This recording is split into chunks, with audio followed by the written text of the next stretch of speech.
Lui, c'est un homme accompli, prêt à défendre sa communauté.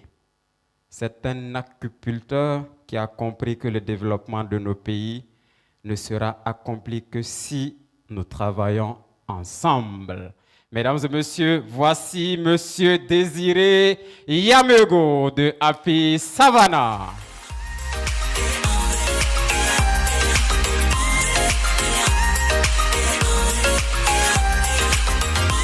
Bonsoir, mesdames et messieurs.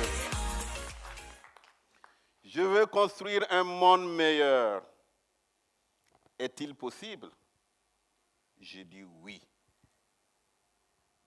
Je dis oui. Mais pour le réaliser, il faut d'abord que nous puissions nous départir d'un certain nombre de préjugés qui peuvent être des freins à notre action.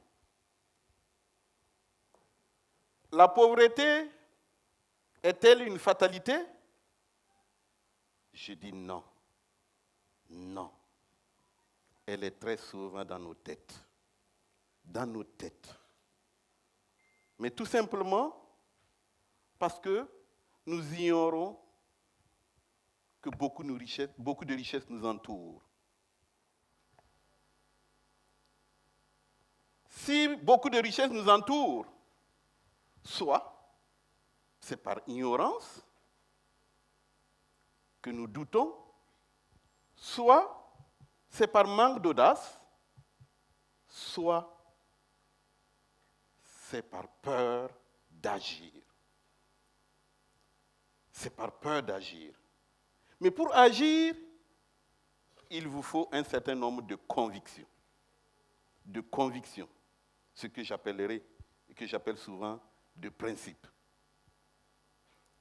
Et mon premier principe, c'est d'abord être positif dans la vie. Être optimiste dans la vie. Devant les difficultés, savoir positiver. Deuxièmement, il faut savoir bâtir des relations durables et sincères vis-à-vis de l'autrui. Et j'aime dire de façon simpliste que lorsque vous vous croyez plus malin que celui que vous avez en face de vous, ce dernier vous montrera qu'il est 10 fois plus malin que vous. Et à partir de ce moment-là, donc, apprenez à marcher ensemble. Et enfin, il faut vous armer d'un cœur pour les autres, d'un courage, d'une abnégation, d'un esprit de partage et de solidarité. Moi, dans ma vie, fort de ces principes, fort de ces convictions, j'ai eu de grandes rencontres. De grandes rencontres qui ont marqué ma vie. Le premier, vous le verrez peut-être à ma droite, c'est mon ami d'enfance, Pierre Landron. Cela fait 43 ans que nous sommes des amis. Nous nous sommes connus chacun avait l'âge de 12 ans. Lui en France, moi au Burkina. Vous le voyez, il est en action. Cet homme m'a convaincu que l'apiculture pouvait effectivement être une activité qui puisse aider son homme. C'est grâce à lui que j'ai connu l'apiculture. La deuxième personne, je crois que pratiquement tout le monde le connaît. Et surtout les Burkinabés de ma génération. J'étais étudiant quand j'ai connu ce jeune président. Convaincu d'un certain nombre de valeurs pour son peuple. La justice sociale. Et surtout, une phrase qui m'a marqué toute la vie. L'aide doit aider à assassiner l'aide. Comment se développer si nous devons être dans un esprit d'assistanat? Je dis non. Et enfin, M. Pierre Duponchel, qui est l'un des grands entrepreneurs sociaux en France, que j'ai découvert en 2002. En 1984, ce jeune ingénieur, il a renoncé à sa carrière personnelle pour aller au service du plus pauvre. Et ainsi, il s'est battu. Il s'est battu et il a à son actif plus de 3000 emplois créés en France et dans le monde. Quand vous avez ces inspirations, vous vous dites, oui, c'est possible. Je veux construire un monde meilleur, je peux construire un monde meilleur. Et voilà mon petite histoire. Parti d'une grande famille de 9 enfants, l'aîné d'une famille de 9 enfants et le seul qui ait pu atteindre le niveau universitaire, j'ai compris que j'avais une grande responsabilité. Après les études, je rentre comme jeune professeur, déjà avec une famille exotique. Il fallait agir. Agir pour ma famille, agir pour mes frères, agir pour mon entourage. J'ai compris que ce n'est pas avec un salaire de professeur qu'on pourrait le faire. Alors, on a commencé à chercher. Qu'est-ce qu'il fallait faire? On tâtonnait. Et quand l'apiculture, nous avons découvert l'apiculture en 1994, nous nous sommes dit, alors, pourquoi pas? Pourquoi ne pas mener cette activité? Nous avons commencé avec 2 ruches, 3 ruches, 4 ruches.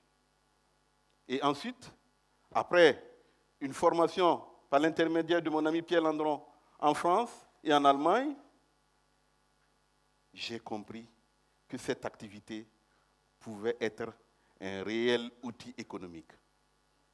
Je vis avec un entourage où la pauvreté sévit. Pourquoi ne pas les motiver à y croire et à agir? Et c'est ainsi qu'en 1999, de retour de ce voyage, je me suis dit, j'ai réuni une dizaine d'apiculteurs à Koudougou et nous avons dit, mes frères, mettons-nous ensemble, travaillons ensemble et nous allons bâtir quelque chose de mieux. Nous allons améliorer nos conditions de vie à travers cette activité-là. Ce n'était pas facile, c'était difficile. Il y avait beaucoup d'adversité, mais il fallait y aller. Il fallait être positif. On installait nos ruches, on venait les brûler avec les abeilles. Le découragement était là, mais je dis non, il faut continuer. Cette action nous a aujourd'hui, cette volonté d'aller de l'avant, nous a aujourd'hui amenés à, d'une dizaine d'apiculteurs en 1999, à aujourd'hui un réseau de près de 4000 apiculteurs au Burkina.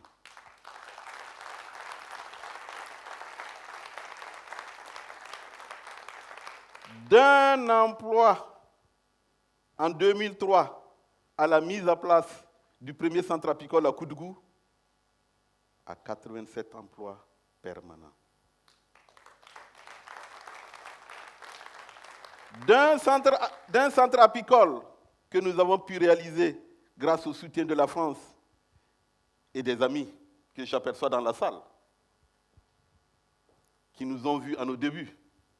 Je parlerai de la langue. Merci d'être là.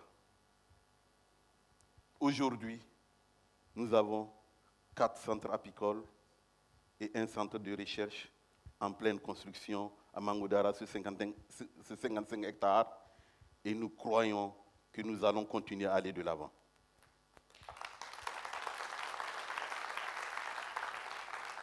d'une tonne 400 kilos de miel en 2003 à l'inauguration de notre première miellerie. En 2017, nous en étions à 144 tonnes. Je ne parle pas de 2018 parce que nous sommes toujours en cours. Pour dire que c'est possible quand on le veut. C'est possible quand on le veut. Sur le plan institutionnel, également, il y a eu des avancées. Et c'est ainsi qu'en 2016, en avril 2016, un secrétariat technique à l'apiculture a été mis en place au sein du ministère de l'Apiculture, une première au niveau de l'Afrique de l'Ouest et qui est une avancée significative pour l'apiculture ouest-africaine. 2017, une stratégie nationale de l'apiculture du Burkina a été mise en place pour le développement de cette filière. Et enfin, en février 2018, la possibilité pour le Burkina de pouvoir exporter son miel en Europe. Après 10 ans de combat,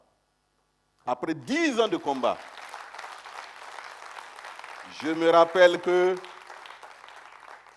en 2008, je suis arrivé au ministère du Commerce extérieur pour dire que le miel du Burkina était refusé. On me dit que ce n'est pas possible. On se renseigne, on dit Désiré, c'est trop compliqué, on n'y peut rien. Mais l'abnégation, l'optimisme et la volonté d'agir ensemble nous a amenés à être l'un des pays à pouvoir exporter en Europe depuis cette année, l'un des pays de l'Afrique de l'Ouest. Mais c'est ensemble. Ce n'est pas Désiré seul. Et quand je vois ces apiculteurs qui, lorsqu'ils reçoivent de l'argent à travers cette activité, nous en sommes fiers. Fiers d'avoir contribué à réduire la pauvreté. Mais devons-nous nous arrêter là, à seulement une action économique? Nous nous sommes dit non. Comment allons-nous faire pour soutenir nos jeunes frères, soit qui n'ont pas eu la chance d'aller à l'école, soit les parents sont dans une situation économique difficile et ils n'arrivent pas à aller à l'école. Et c'est ainsi qu'avec des amis, nous avons travaillé à créer sur Koudougou un espace culturel dénommé Village Lafi, avec une bibliothèque pour permettre aux enfants en situation difficile de pouvoir avoir accès aux livres. Un cyber pour permettre à tous les jeunes d'avoir accès au tertiaire. Une troupe de danse pour permettre aux jeunes qui n'ont pas pu aller à l'école, mais qui ont des valeurs culturelles, de pouvoir les exprimer et de pouvoir en vivre. En 2016, ils ont été les deuxièmes en danse traditionnelle à la SNC Bobo. Et enfin, des ateliers et un centre d'éveil. Mais aujourd'hui, nous comprenons que notre jeunesse a des difficultés. Nous avons été très souvent moulés dans un milieu scolaire où, quand on va à l'école, on rêve seulement du bureau. Je dis non. On rêve de la 4x4, comme le disait un de mes prédécesseurs à la télé tout de suite. Je dis non. Oui et non. Non, parce qu'il faut savoir utiliser la tête, utiliser l'intellect pour travailler des 10 doigts. Et c'est cette volonté qui nous a animés. Et ainsi, avec des amis allemands, nous avons travaillé à mettre en place, en 2014, un lycée moderne, où nous disons que dans ce lycée, tout jeune qui vient dans ce lycée doit comprendre qu'il doit travailler. On mettra tout pour que vous puissiez, à votre disposition pour que vous puissiez travailler, mais vous avez l'obligation de réussir. Cette année, nous avons les premières promotions aux examens. BPC, Bac. Comment faire? Comment faire? Nous continuons de réussir. Aujourd'hui, vous voyez une fondation, c'est un institut technologique. Un institut technologique. Et en octobre, nous rêvons que ces jeunes aillent dans cet institut avec une nouvelle mentalité, de futurs entrepreneurs. Et pourquoi pas de futurs entrepreneurs sociaux. Je vous remercie.